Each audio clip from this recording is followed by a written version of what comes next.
C'est à partir des 6 heures que la première messe a été dite ici à la paroisse Saint-Paul Carrefour. L'église est bien pleine, beaucoup de fidèles ont voulu participer à cette messe pour aller par la suite, chacun à leurs occupations. Chrétiens catholiques, quoi de plus normal que de recevoir l'imposition des cendres qui tire son origine dans l'Ancien Testament, explique M. l'abbé Jérôme Moulunda, curé de la paroisse Saint-Paul Carrefour. La cendre que nous imposons sur le front provient des rameaux qui ont été bénis l'année dernière, lors du dimanche des rameaux et de la passion du Seigneur. Le dimanche qui nous introduit dans la semaine sainte. Ce jour-là, la célébration commence par la bénédiction des rameaux.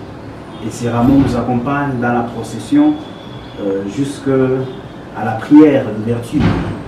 Et cette année, nous avons récolté tous ces rameaux qui ont été bénis l'année passée. Nous les avons brûlés et de là, nous avons eu de la cendre. Et cette cendre que nous avons imposée sur le front de chaque fidèle a une triple symbolique. La première symbolique de la cendre imposée sur le front voudrait signifier la conversion ou le repentir.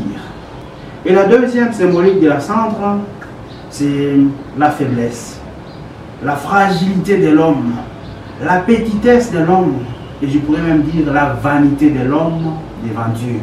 Et la troisième symbolique, c'est le regret de nos péchés, accompagné plutôt de la pénitence. Lorsqu'on se rend compte qu'on s'est égaré, qu'on s'est éloigné de Dieu, on regrette son péché, on prend la ferme décision de faire pénitence. C'est à cela que nous invite l'imposition de la cendre sur nos fronts en ces débuts de carême. Ce temps fort de l'Église ne commence que mercredi et non dimanche, en raison des nombres de jours des carèmes. Et ces 40 jours sont considérés comme 40 jours de jeûne, 40 jours de privation, 40 jours de mortification et de pénitence, afin de vaincre la tentation que le diable ne cesse d'infliger aux enfants de Dieu. Et alors, de ces 40 jours, les dimanches des carême ne sont pas comptés. Car lorsqu'on se réfère à Néhémie chapitre 8, verset 9 à 10, il est dit, ce jour-là, c'est le jour consacré au Seigneur.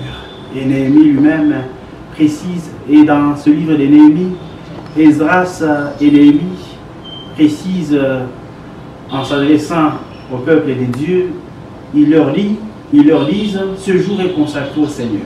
Ne vous affligez pas, ne prenez pas les deuils, ne pleurez pas, car la joie du Seigneur est votre rempart. Et donc, comme on ne compte pas les dimanches comme jour des jeûnes et des privations, alors on doit nécessairement commencer par le mercredi des cendres. Pour les chrétiens catholiques, c'est une période qui a un sens très élevé. Le carême, c'est un temps fort de l'Église. Qui dit temps fort, ça veut dire un temps qui nous prépare à une grande célébration.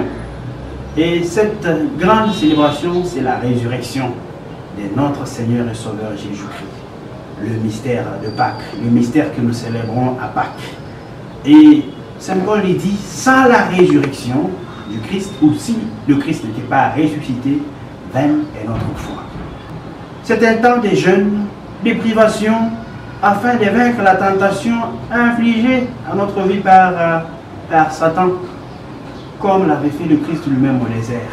Pendant 40 jours et 40 nuits, il a jeûné, il a prié et il a vaincu toutes les tentations du diable. Et nous, à l'instar du Christ, nous sommes continuellement dans notre vie invités à pouvoir faire ce même exercice pour lutter et vaincre la tentation du diable. C'est aussi un temps de purification, un temps de sanctification, un peu comme au temps de Noé. Pendant 40 jours et 40 nuits, il y a eu une grande pluie qu'on a appelée les déluges. Et cela, c'était en vue de la purification de la création, de la sanctification de la création. Et ce temps nous est offert dans l'Église comme un moment privilégié pour notre foi, en vue de nous purifier, de nous sanctifier pour être dignes du nom précieux des chrétiens que nous portons. Comme chaque année, le pape a aussi donné un message pour ces temps de carême.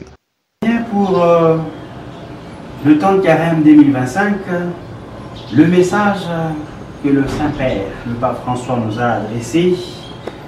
Et celui-ci, marchons ensemble dans l'espérance.